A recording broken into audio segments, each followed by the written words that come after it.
Good morning and welcome, fellow sovereigns. And I shouldn't be surprised, but I am every time. So every day I am about to do one of these, and I have no idea what's going to happen, what I'm going to talk about, But there's always something that comes up every single time. That light in the back's. I didn't do that very well, did I? Sorry. And so yesterday's one, of course, I had to have a little drama. And if I didn't have the knowing of Source, the knowing of God within me, some people call it trust, but I think knowing is bigger than trust. Knowing just is, whereas trust is sort of holding to something, whereas knowing is easy, just knowing. And so I had a wee bit of a drama 2 days ago, and it's still going on. I'm now up to 41 emails from Airbnb, and nothing's been done.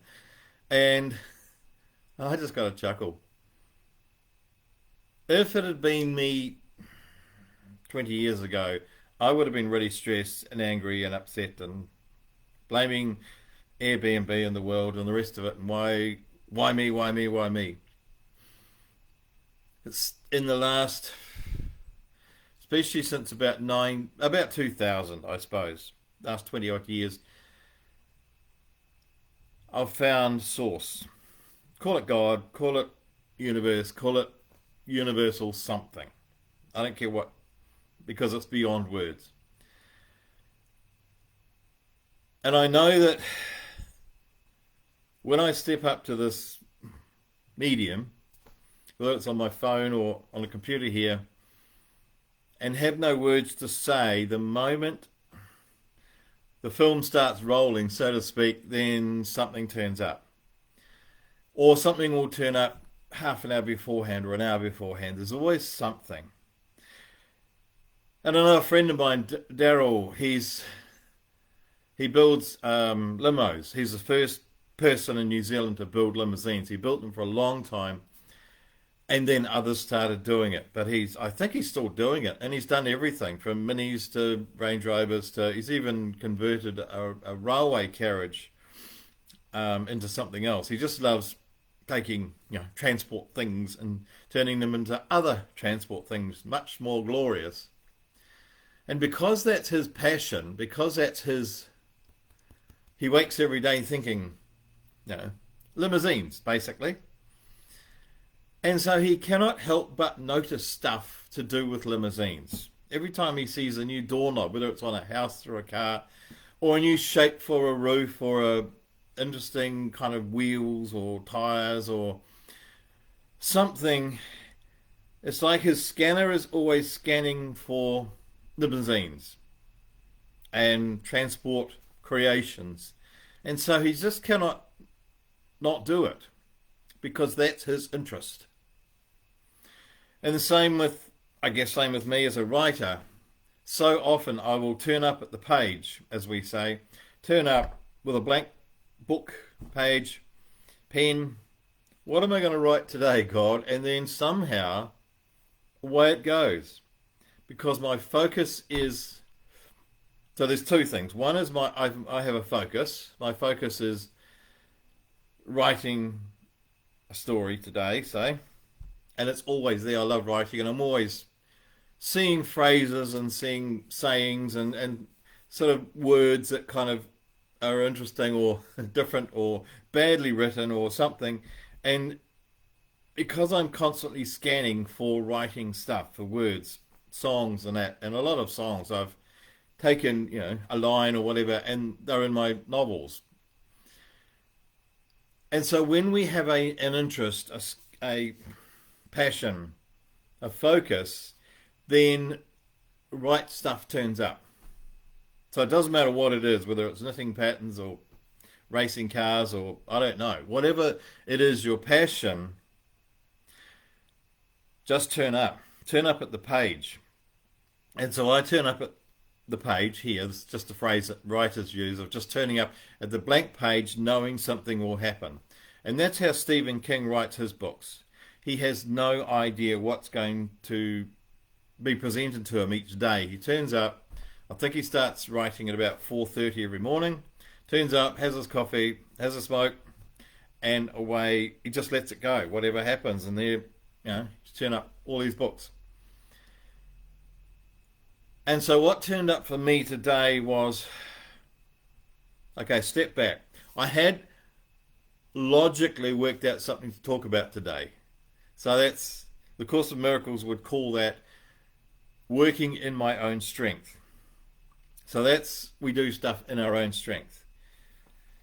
And I thought, well, okay, that's back up. But I'm sure God, Source, Universe will turn something else up, and it did.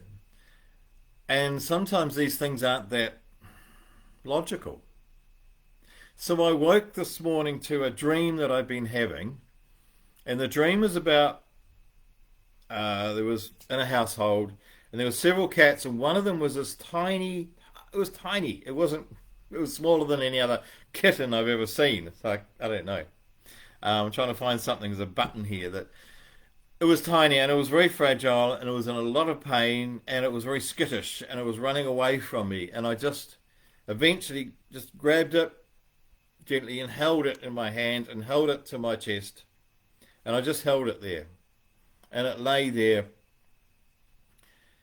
And I'm guessing it felt like the pain that it had went away. And it just relaxed into my loving hand.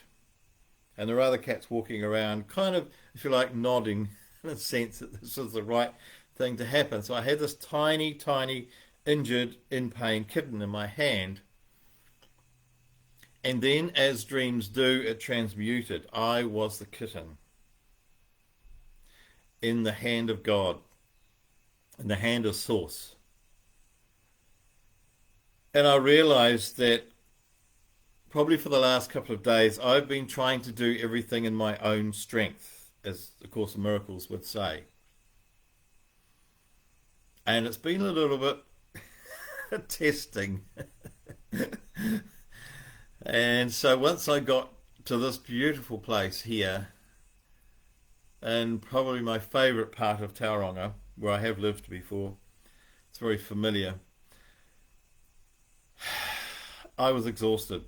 And I think the stress was like higher than I had imagined. And so in this moment, it's almost like I have nothing to say, except that I am just giving myself to God. I'm giving myself in this moment to Source. I am a helpless, perhaps injured kitten with no resources of my own. I'm helpless. And I have no strength to look after myself. And I know that probably sounds pathetic, and I don't care, because I know that when I give wholly, knowing that I don't know, then purpose and support, ideas, everything else turns up. And there's nothing else to say. Yesterday was a long one, so it's probably nice to have a short one. So I thoroughly recommend the idea of just giving up, giving in to what's just so much bigger than us. Because,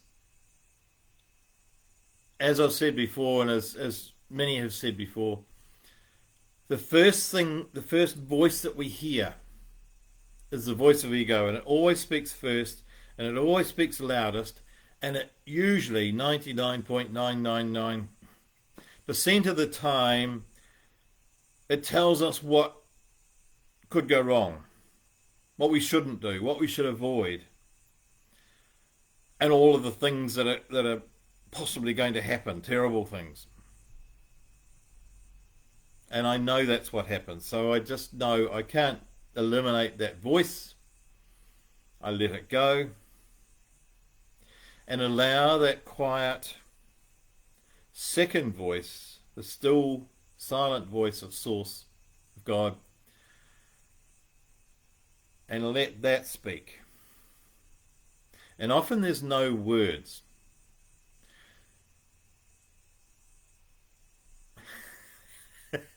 It's no words right now, but their voice is speaking to me. And it doesn't speak in words or any kind of my senses. I don't hear anything. I don't. Sometimes I smell smells. I know there's presence, particular smells, but I don't see great visions and etched in the sky or whatever. Sometimes there's chills up my spine. I know Carolyn Mace says that when she is um, hearing from spirit, she gets, I think she says she gets like a chill up her spine, like an ice dagger almost goes up her spine. And I get that as well. So that still quiet voice will speak to all of us in its own particular way, in your particular way, in a way that you will know. But usually it's not in some sort of tangible voice. Oh, Philip, you must go and have some toast now and then go out to the masses and I don't know. There's no great proclamation. It's kind of like it's just a knowing in each moment. Isn't it strange? I had no words. They're just coming out. And so that still quiet voice is always there. It's always speaking.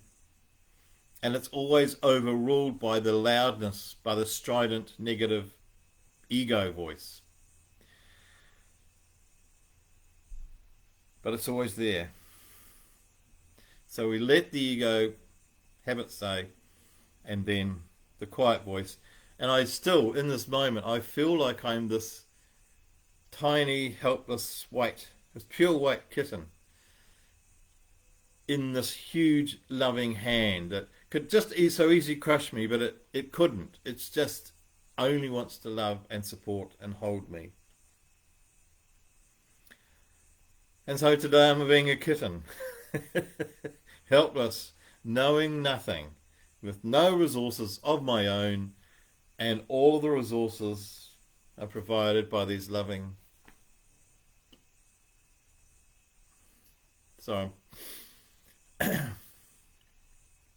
by these loving hands. Oh, excuse me.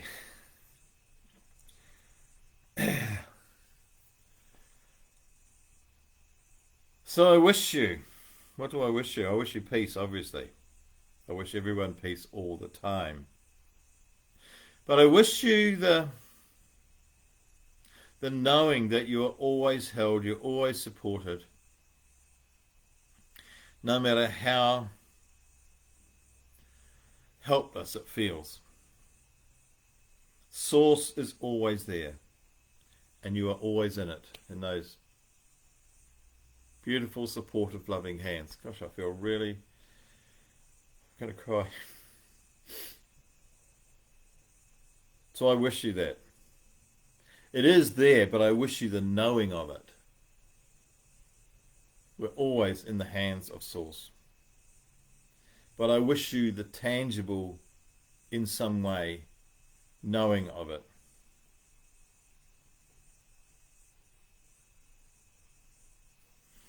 And I bless you and all who sail in her.